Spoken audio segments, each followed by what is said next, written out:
Você é o Viking, né, o Rafael? Olha só, vou mandar o relato aqui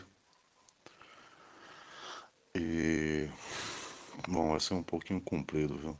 Porque a situação é de uma condição de 14 anos já de ocorrência. E é da seguinte forma, cara, eu me envolvi com a mulher há 13, 14 anos atrás e tive um relacionamento com ela. Desse relacionamento foi gerada uma criança e eu convivi com essa mulher por uns 6 meses mais ou menos, antes dela ter a criança. Passei a gravidez dela junto com ela. E poucos dias antes dela nascer, eu tive que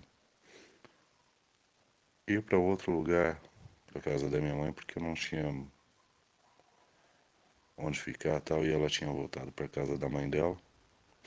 Aí depois dessa menina ter nascido, eu fui lá ver a menina. Quando eu cheguei lá para ver a menina, a mulher e a mãe dela não me deixaram ver a filha de forma nenhuma, cara. Foi um fuzuê danado. Eu esperneava, batia na porta, ninguém atendia. E cheguei até a chamar a polícia na época. E chegou um carro de polícia lá com um policial e um policial um homem e uma mulher.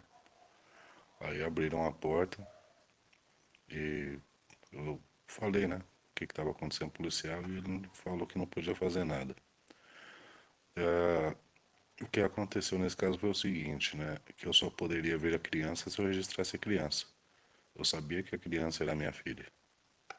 Só que eu fiquei desconfiado com o seguinte, eu já fui lá para isso, para resolver essa situação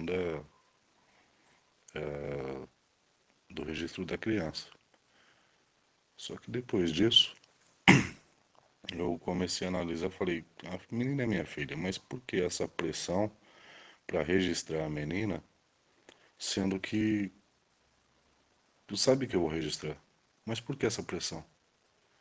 A partir disso, eu fiquei muito ferido nessa época. Eu falei, eu acho que essa menina não é minha, não. E então eu falei pra ela lá que ia registrar e tudo mais. Na hora, tava muito nervoso. E fui pra casa de um amigo meu. E passei a noite lá. No outro dia, essa minha ex-mulher apareceu lá e falou um monte lá de registrar e não sei o que. E foi uma briga, aquela briga normal de casal. E eu falei pra ela, olha, é melhor a gente correr primeiro atrás do exame de DNA pra depois eu registrar essa menina. Por causa disso, ela me falou que eu era um projeto de homem que não sai do papel e que eu nunca ia ver a criança. Bom, na época eu estava desempregado e eu realmente não tive condições de correr atrás disso porque eu sabia que era registrar a menina e um mês depois eu estava preso. Nisso apareceu um trabalho que eu fui pro Acre e depois de voltar pro Acre, pouco dinheiro também, não corri atrás disso. Então eu fui para casa da minha mãe. Chegando na casa dela, ela preocupadíssima porque não sabia onde eu estava. E aí eu falei para ela que eu ia resolver a situação da minha filha. E minha mãe se ajoelhou nos meus pés e falou: Não, não vai. Não vai porque quando você sumiu eu fui lá para a região onde ela mora. E me falaram que se você aparecesse por lá você morreria. Cara, minha mãe falou com isso pra mim, ajoelhada nos meus pés, cara. E como eu passei boa parte depois disso vivendo com ela, toda vez que eu tocava no assunto de resolver a mesma coisa, ela sempre me suplicava para não ir. E que um dia que eu esperasse que essa menina, quando crescesse, iria me procurar. Bom, então eu não procurei, eu não fui atrás, eu não busquei. E tinha medo porque eu também sempre tive problema de permanecer fixo em emprego, de acabar me prejudicando com essa situação. Passado então 13 anos disso, minha mãe já falecida, essa mulher me procurou em maio do ano passado e se oferecia de que me amava, que não sei o quê, e que a menina queria me ver.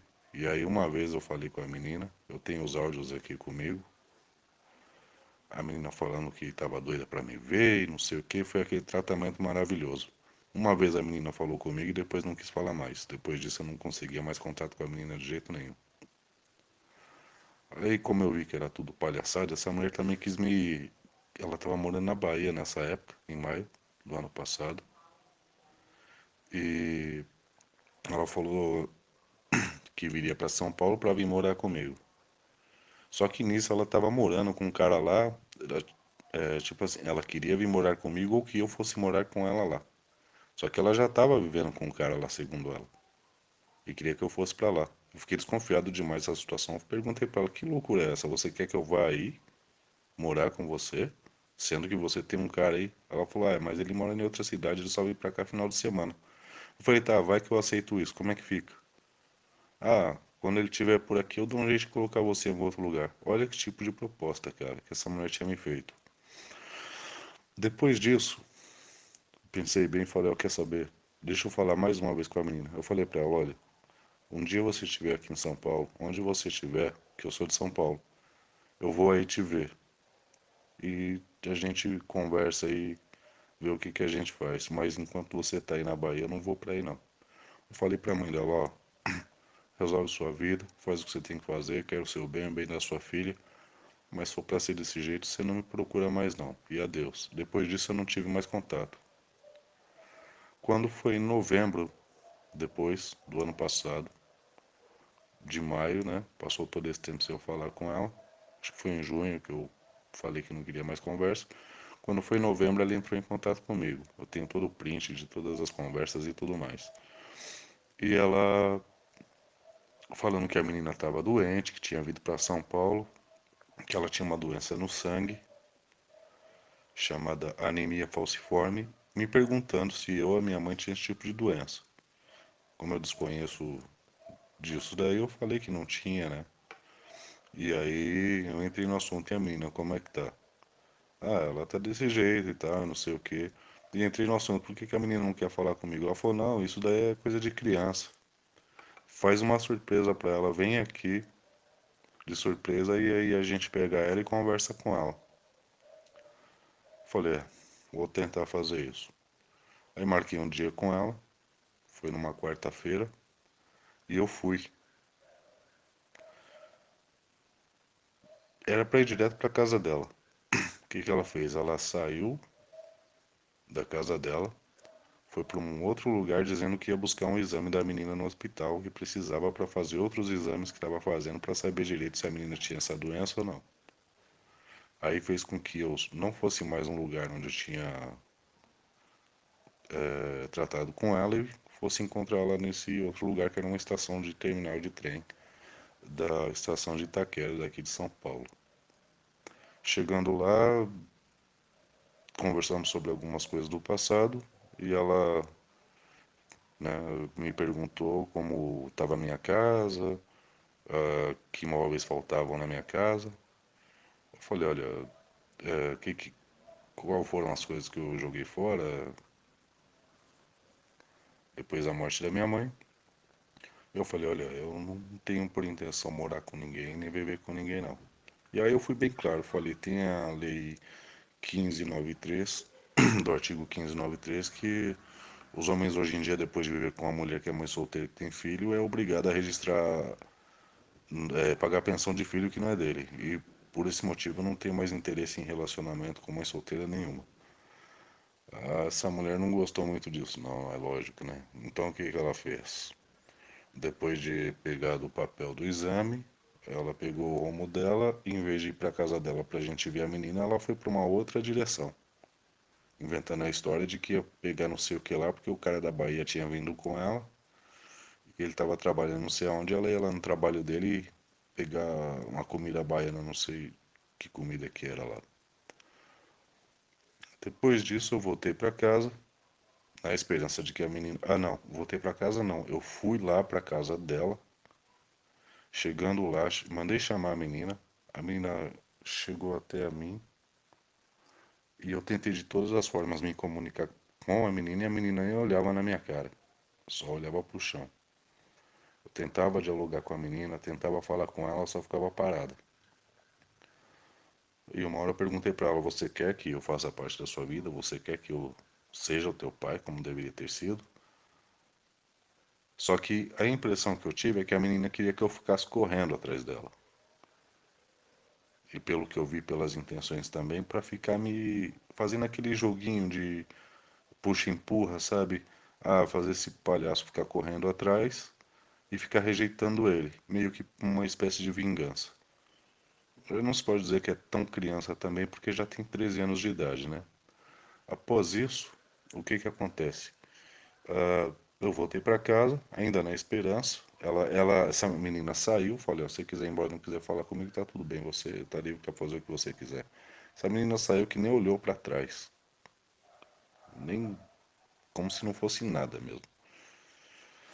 Então dali eu já tinha concluído que eu fui demonizado para a menina a vida inteira. Fui para minha casa e a mãe dela entrou em contato depois, falamos algumas coisas e durante uma semana ou duas à frente, eu mandando mensagem: olha, a menina quer contato comigo. Se ela não quiser contato comigo, eu não tenho condições de estar indo aí para falar com ela, porque eu não vou obrigar ela e nem vou ficar receoso daquela lei de assédio. Falei: vão me julgar, vão falar depois que eu tô assediando o menino, então eu não vou ficar correndo atrás não. Tem uns prints aqui também. Fiquei mandando mensagem. Até porque uma hora eu cansei, eu falei: olha, no dia que você quiser saber de mim, você venha, porque eu não vou correr atrás de você nunca mais. Pronto, acabou por aí. E ninguém me respondia as minhas mensagens. Passado todo esse tempo, quando foi essas semanas atrás, a mãe de novo entra em contato comigo falando que a menina queria falar comigo. Aí eu falei: tá, não, um colega meu entra em contato comigo falando que a mãe dela queria falar comigo, que a menina queria falar comigo.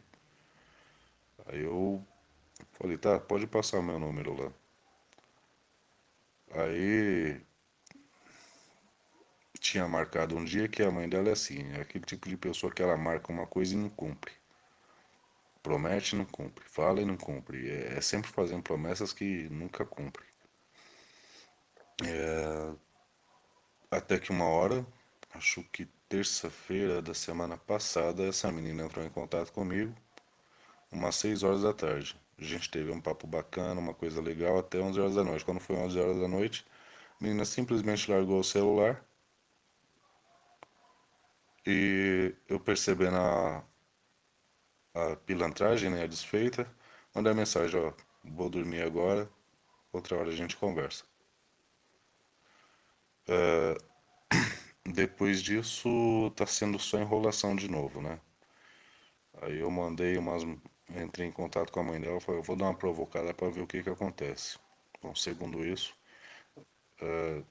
sei que isso pode servir como relato para você fazer um vídeo também. Vou te mandar aí o vídeo das conversas que a gente teve. Posso fazer isso?